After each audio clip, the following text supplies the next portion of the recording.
This is Nick. This is Jack. It is Thursday, the new Friday, April 24th, and today's pod is the best one yet. This is a T-Boy. The top 3 pop business news stories you need to know today. All right, Jack, I wanted to save this for you for the pod. You ready for this? Mm-hmm. I was out on a run, Central Park this morning, and guess what I hear? Birds?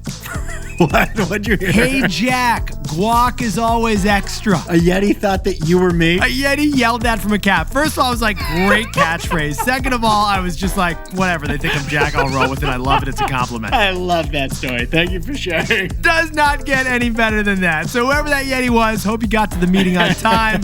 Jack and I whipped up 3 fantastic stories for you. Jack, what's on today's T-Boy? For our first story, stocks have surged 2 days in a row because of one sentence one CEO said to Trump. The shelves will be empty. So Jack and I got the perfect poker analogy for the next phase of the trade war. For our second story, what do Khloe Kardashian, Greek yogurt, and beef jerky all have in common? We just hit peak protein. And our third and final story is the hottest trend in the housing market right now. It's not what you think. It's mobile homes. That's right, the trailer park is trending, and Jack and I will tell you how to invest in it. But Yetis, before we hit that wonderful mix of stories. What a mix of stories, baby. I love the mix today, Jack. On Monday's pod, we asked you a trivia question. Yes, we did. What famous comic started as a joke? What franchise started as 2 guys spitballing every random idea they could think of? The answer? It's Teenage Mutant Ninja Turtles. Teenage Mutant Ninja Turtles, it began with 2 struggling 20-something cartoonists trying to outlaugh each other on their couch. How much of a joke is TMNT? Well, each turtle is named after an Italian Renaissance painter. And Jack, each turtle has a psychological obsession, dare I say, addiction to eating pizza. And they're not just turtles. No. They're Ninja Turtles, who are mutants. Sorry, they're Teenage Mutant Ninja Turtles. They are turtles going through puberty. But the stupid as every Ninja Turtle detail is, it became a very serious billion-dollar brand. And at its core, this story is the ultimate lesson on the creative process. Because the Ninja Turtle creators took a strategy from improv and applied it to business. And their story shows why no entrepreneur should ever ignore even their stupidest ideas. Like a crime-fighting 14-year-old reptile named Donatello. Donatello was me, by the way. My brothers left me with Donatello. You know, that's not an insult, Jack. I think, Yeah, he turned out to be the smart one. I think he had the nunchucks, too. Yeah. He's probably the one that got, pre-IPO Google stock. We're going to get fact-checked on what I just said about nunchucks, by the way. Besties, check out our latest episode of our weekly show, The Best Idea Yet. Because this week we tell the true origin of the Teenage Mutant Ninja Turtles and the whole comic industry. So tap the link in this episode description to listen to our other show, The Best Idea Yet. Turtles in a half shell, turtle power. Cowabunga. But today's show, Jack, this is the best one we've ever done. Should we hit it? Let's hit it. 15 years before this song, 2 boys from the Northeast met in the dorm. They had an idea that caused a cultural storm. It's the best one yet, but the best is the norm. Jack, Nick, that's it. I don't even think they need to practice. 50%, that's a fat tip. T-Boy City on your list. If you know, you know, cause we ready to go. We can't wait no more, so just start the show. Start the show. For our first story, stocks have soared 2 days in a row because of one sentence a CEO said to Trump. Where do we stand in the trade war? It can be explained by poker. Yetis, Trade War Almanac Day 22. How tariffs are messing with the economy. Jack and I have been keeping track for you from the tariff trenches. On Tuesday and Wednesday, Trump made what we're calling the second blink. And investors loved it. All right, Jack, pause the pod back up a second. Can you please explain the first Trump blink? 2 weeks ago, on April 9th, Trump shockingly paused all the tariffs that he had announced just 1 week earlier. And that was the blink. He lowered tariffs to 10% on all countries except for China. Investors breathed a huge sigh of relief. And then this week, President Trump blinked a second time. Investors breathed another huge sigh of relief. Because Trump pledged to not fire the Fed, which we told you yesterday would have been a terrible idea, and turned the heat way down on his beef with China. The latest reports from the Wall Street Journal are that Trump is planning to cut his China tariffs in half to de-escalate the trade war. The result of that second blink, boom, we saw it in the stock markets. Investors loved it. Stocks rose 6% in the last 2 days, although they're still down 12% from their all-time highs. I'm not that far from Wall Street right now, Jack, and I could hear a huge You can feel the relief. I could hear the namaste. It's not excitement, it's relief. Now, Yetis, Jack and I got curious what caused Trump to blink this second time, and we think we have specifically found the answer. It was one sentence from a CEO. Because on Tuesday, the executives of Walmart, Target, and Home Depot all met with President Trump at the White House. Basically, all your local mall companies showed up. The only one not invited was Auntie Anne's. And they issued Trump a warning. They said, starting in 2 weeks, we have to raise prices at our chain stores to pay for your tariffs. That was a little scary, but Jack, what was the scary thing they said would happen in 2 months? In 2 months, the shelves will be empty, the executive said, because your tariffs are effectively an embargo on everything we import from China. They said our entire toy, appliance, and electronic sections of our stores depend on China. Aisle 6 will be empty. Yeah, people will be angry if during Christmas, the Nerf football for little Johnny cost $50 when it used to be $25. $50 for foam? But Nick, they'll be furious if the Nerf footballs aren't even on the shelves because of this trade war. What do you mean you don't have any? I need to speak to a manager. Yetis, inflation is the Main Street issue that lost the presidency for Joe Biden. Trump doesn't want the same happening to him. So we're not even 100 days into Trump's second term. But we are now seeing that his most radical ideas can be reeled in. With the trade war, it was a combination of Wall Street and Main Street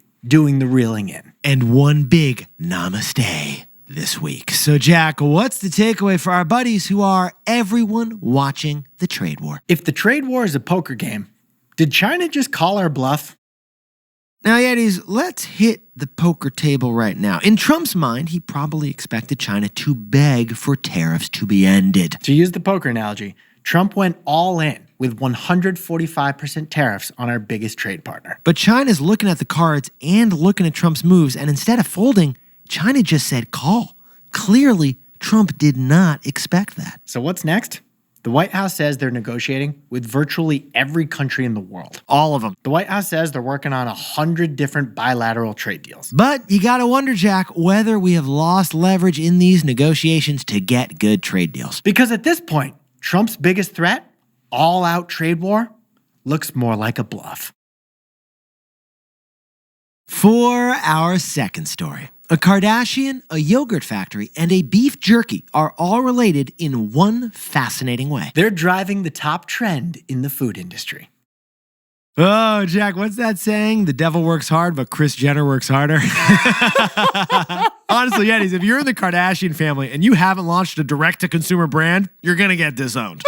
You're not invited to Thanksgiving this year. Because of the news, Khloe Kardashian, the funniest of the Kardashians, announced her own venture capital-backed snack company, actually invested in by Serena Williams. It's called Khloud, and Khloud is spelled with a K-H, like Khloe's first name is. Because Kris Jenner owns the trademark on the letter K, by the way.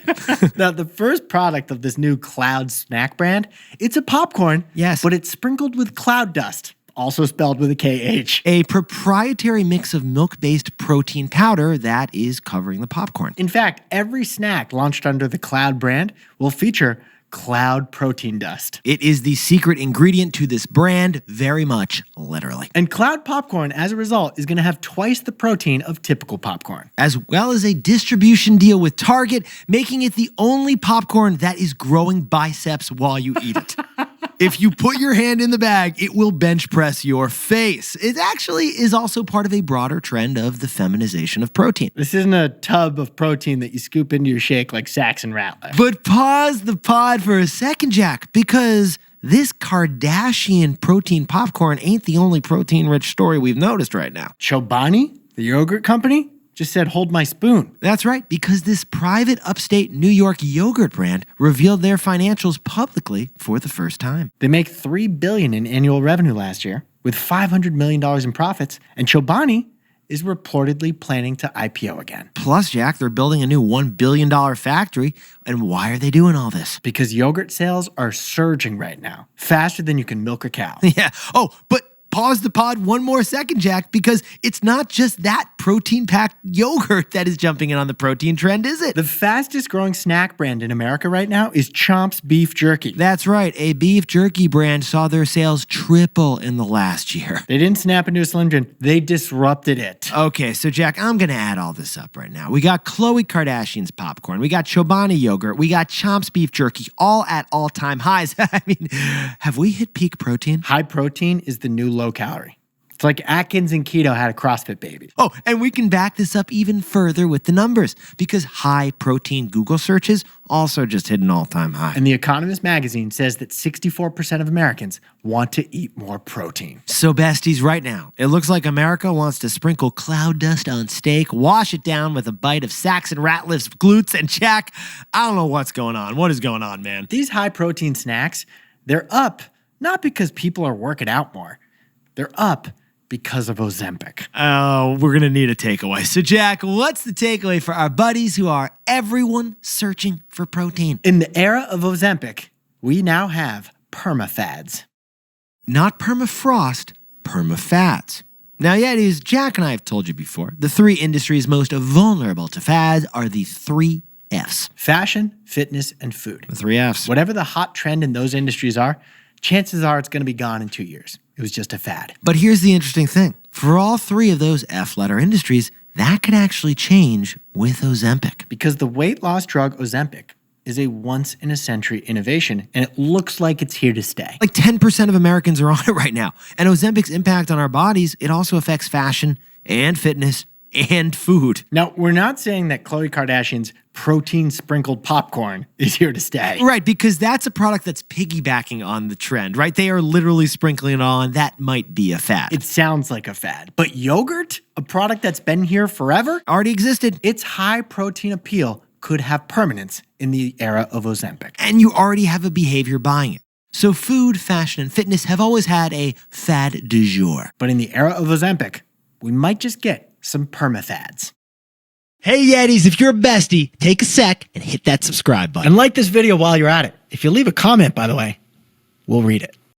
For our third and final story, mobile homes have gone from ugly duckling of America's housing to beautiful swan. The boom in trailers, both as low-price housing and as high-return investment.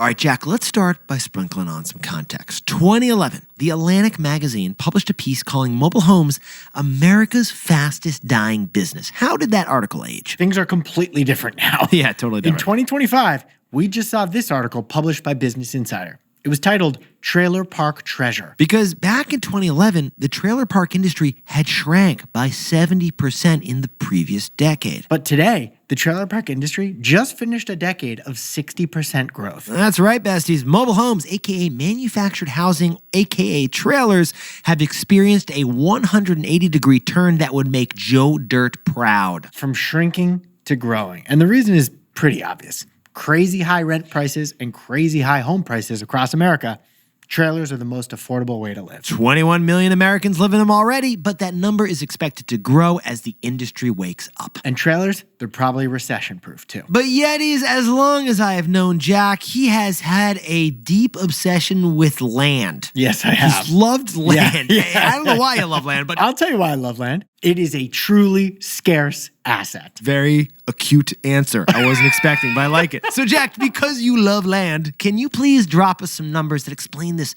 trailer home search? Well, first, let's start with the price of a home. Because the average price of a home sold in America has been over $400,000 for each of the last 4 years. On the other hand, a mobile home is 1/10 as much. There's a few interesting reasons why mobile homes are so affordable. First, they're built in a factory. So they get economies of scale as they build more and more of them. Second, mobile homes are considered personal property, not real estate, which means they're not subject to a real estate tax. Since they're not real estate, you don't have to pay the legal and closing fees, which add up to like 10 or 15 grand on a new house. Right, because with a mobile home, you basically could sell it on Facebook Marketplace or Craigslist. Seriously, you sell it the same way you'd sell a sofa. Although, Jack, I gotta point out that they don't include your favorite thing, land. Yeah, mobile homes don't include land. So before you go buy one, figure out the land you're going to lease Or make sure you can squat in your parents' backyard rent-free. Now, trailers, of course, do have a historic and cultural stigma. They are known as a place of poverty, and that is a serious thing. But even that is changing. Nick and I just read an article in Mansion Global, Which is a real... not a magazine we subscribe to, but somehow we found this link. It's a real magazine. It was about actress Sarah Paulson's, and I quote, luxury Malibu trailer home. Or Jack, I'm looking on Airbnb right now, and I can see countless trailers glammed up for Instagram, basically mobile homes that have had some makeup thrown on them. Another sign that the stigma of mobile homes is going away? Trailers used to lose value over time like cars. But now, they don't depreciate anymore. They appreciate like homes do. So besties, chances are you yourself individually are not looking to live in a trailer. A small percentage of Americans are. However, that does not mean you cannot invest in the trailer trend. Which leads to our takeaway. So Jack, what's the takeaway for our buddies or everyone curious about the trailer trend? We found 3 ways to invest in mobile homes. Yeti's way number 1, invest in mobile home stocks because yes, mobile home stocks exist. The biggest one is Berkshire Hathaway, actually, because Warren Buffett acquired the biggest mobile home company back in 2003. A couple others, Cavco Industries and Champion are second and third, also publicly traded, and all 3 are close to all-time high stock prices. The second way to invest in mobile homes is to invest in real estate stocks. Yeah, like Wall Street private equity firm Blackstone, a huge landlord, owns a lot of mobile home parks. And finally, you can get into mobile home flipping. Yeah, we mentioned that Business Insider article. They profiled one husband and wife couple who've made mobile home flipping their full-time business. It's a lot of work to do this, but they showed one example where they acquired a mobile home for $5,000. They put $5,000 of work into it and then sold it for $20,000. They turned a 100% profit in 60 days' time. Now, besties, Nick and Jack, warning for you here. All of these things we just said involve risks. You could lose money on all of them. We are not endorsing any of what we just said. What we are endorsing, nice job making our lawyers proud, by the way. You're welcome, Jack. Is how fascinating it is that there are 3 completely different ways to invest in the trailer home trend. Jack, could you whip up the takeaways for us for the new Friday? This week, Trump is de-escalating his trade war with China. He may actually cut tariffs in half, so stocks popped on that news. If the trade war is a poker game, did China just call our bluff? For our second story, a Kardashian, Chobani yogurt, and Chomp's beef jerky are all at all-time highs as Americans crave protein. In the Ozempic economy, what would have been fads could be permanent. We call them permafads. And our third and final story, there's a mobile home boom in America because they're 1/10 as expensive as a typical house. No real estate taxes? Oh my God. We also found 3 different ways to invest in that trailer trend. Mobile home stocks, real estate stocks, and mobile home flipping. Although we're not endorsing any of them, we just think it's cool that we found them. But Yetis, this pod's not over yet. Here's what else you need to know today. First, Sam Altman wants to be everywhere. OpenAI is reportedly interested in buying Chrome, the browser, from Google. Reminder, Google was found guilty in a trial of being an illegal monopoly. So right now, the judge is deciding on how to remedy that crime and may force Google to sell their Chrome browser. And if OpenAI were the buyer, wow, Jack. that would be devastating to Google's search business and huge for OpenAI. Awkward. And second, if you are driving from Dallas to Houston right now on a 200-mile stretch of I-45, look to your right because you may see a truck with no driver. Aurora Innovation is a self-driving car company that has driverless 18-wheel tractor trailers. And they're going to hit that road that Nick just described in Texas this month. This Pittsburgh-based startup has been testing their long haulers for months, and now they're hitting the roads, man. They're taking the test driver out, so nobody's going to be behind the wheel. The biggest self-driving thing ever. Yetis, if you see one, send us a pic. And finally, America's birth rate actually went up in 2024. Interestingly, thanks to moms over the age of 40. Yep, the rise in births was driven by women in their 30s and 40s. And births were actually down for women in their teens and early 20s. Overall, births in America rose by 1% last year. And full disclosure, Jack, my mom had me at 40 and my sister at 42. There you go. She was ahead of her time. She's on the trend 37 years early. Now, time for the best fact yet. This one sent in by Tony, Joe, and Dan Hauer over at the NFL Draft, which begins today. It's basically the entire Hauer family from Lambeau Field.